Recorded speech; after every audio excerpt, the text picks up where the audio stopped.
Tired of wrestling with printers and scanners just to sign a simple document? Today, I'm going to show you how incredibly easy it is to add a basic signature on Docusign and ditch the paper hassle for good. First, open the document you need to sign in Docusign.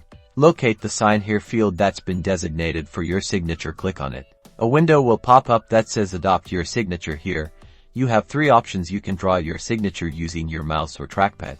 Simply sketch your signature as best you can within the provided space. Don't worry if it's not perfect. Or, you can type your name in the Type tab, and Docusign will generate a signature font for you. You can even change the style by clicking Change Style.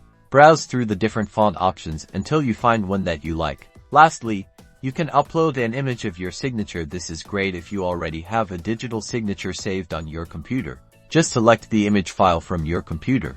Once you're happy with your signature, whether it's drawn, typed, or uploaded, click Adopt and Sign. Your signature is now applied.